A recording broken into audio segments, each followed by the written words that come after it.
Bonjour Guillaume et Isabelle. Bonjour. Vous êtes copropriétaire de l'atelier communautaire. Pouvez-vous m'expliquer qu'est-ce que c'est que votre entreprise?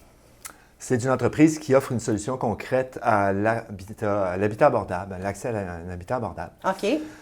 C'est une crise qu'on connaît tous actuellement, de différentes façons.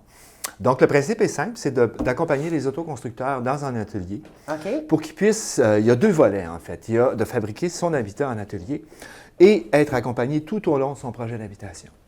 Donc, vous offrez l'espace et les conseils, l'accompagnement. Votre atelier est situé à quel endroit? On est à Hendon, près de la Patrie. OK. Vous connaissez Hendon? Ben oui. Oui, OK. On voit l'affiche en passant en allant vers Scottstown dans la Effectivement, région. ouais. Donc, les gens qui ont l'intérêt pour s'autoconstruire peuvent aller directement chez vous. Comment ça fonctionne si justement on est prêt à démarrer le projet ou c'est encore embryonnaire dans notre esprit, là? Premièrement, je peux dire qu'on a beaucoup d'informations sur notre site Internet, des vidéos qui sont à consulter où on explique vraiment le processus, qu'est-ce que ça engage et tout ça. Donc, j'invite les gens à aller voir ces vidéos-là pour plus d'informations. En gros, en fait, c'est qu'on prend contact avec nous pour un projet d'habitation, puis on va souvent explorer des solutions qu'on n'aurait même pas envisagées. C'est ça le but de l'exercice, en fait, aussi. OK. C'est de donner tous les outils pour que les gens puissent reprendre leur pouvoir en main, de prendre leur projet d'habitation eux-mêmes, en étant accompagnés par nous, d'une part, et aussi les gens avec qui on travaille, comme les technologues en bâtiment, ingénieurs aussi, pour s'assurer, d'une part aussi, que les normes de la construction sont respectées. Mm-hmm. C'est bien important aussi, parce que des fois, les gens méconnaissent les lois aussi, tu sais.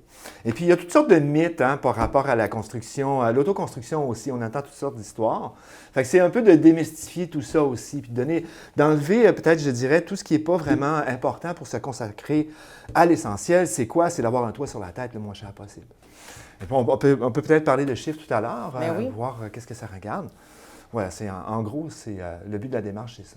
Puis Isabelle, dis-moi, qu'est-ce qui t'a apporté, qu'est-ce qui t'a amené à participer justement à ce projet-là? Ben oui, parce que moi, je suis naturopathe, j'ai le magasin ici Santé ici en ville, puis j'ai pas aucune aptitude dans l'atelier communautaire, mais j'aime beaucoup l'aspect social, la vision sociale de cette entreprise-là.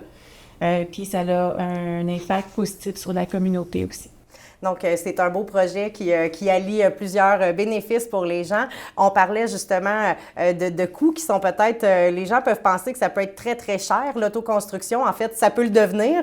Oui. De quel genre de coûts, justement, on peut parler? Qu'est-ce qu'on peut économiser? Deux chiffres à retenir. 150 000 pour un projet en copropriété et 225 000 en solo. On va dire un projet en solo. Ça, c'est tout compris. Parce que, bon, on est basé sur le prix des terrains, par exemple, qu'on a, nous, à la Patrie. Il y en a à la Patrie, il y en a un petit peu partout, à une pièce du pied carré. Les terrains, normalement, ne sont pas très chers en région. Ça dépend où est-ce qu'on est. Donc, un prix médian. C'est important de donner ce chiffre-là pour donner l'ensemble d'un coût d'habitation. Il y a des gens qui donnent des chiffres au pied carré, au pied carré de la maison, ça coûte tant du pied carré. Mais ça inclut pas le terrain, les infrastructures, etc. T'sais. Fait qu'on donne un chiffre qui comprend vraiment tout. Et c'est ça aussi, c'est ce qui est bien dans l'accompagnement qu'on donne, c'est qu'on va regarder tous les paramètres d'un projet sans en mettre un de côté, que ce soit la logistique légale, les frais de financement, etc., dans l'accompagnement qu'on fait, pour pas avoir de mauvaises surprises aussi. Puis, juste une petite parenthèse, c'est que la personne, elle peut avoir son propre terrain, peu importe où, là. Oui, tout à fait. Ouais. C'est pas juste dans la région, ça va être du transport de plus, tout simplement, parce que c'est préfabriqué en atelier, un peu dans le principe de la maison préfab, mais dans un atelier de proximité, à une petite échelle, qu'on a à Hendon, qui est notre atelier. Donc, ils pourraient faire un projet au Lac-Saint-Jean ou dans le bas du fleuve, ça serait comme 4-5 heures de plus de transport, mais on est installé ici parce que moi, j'ai un coup de cœur pour la région, j'ai un coup de cœur pour Isabelle aussi, qui m'a présenté la région aussi.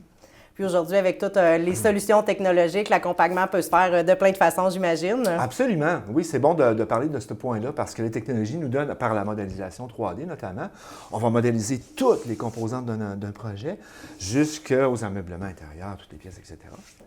C'est très intéressant. Si les gens veulent avoir plus d'informations, veulent communiquer avec vous, voir les vidéos, justement, pouvez-vous nous rappeler votre site web?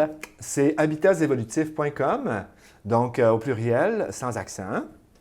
.com, c'est ça, habitasevolutif.com. Super, bien, je vous remercie. Puis merci pour l'entrevue. Merci Isabelle pour avoir amené ce bel ajout-là dans la région. Merci beaucoup.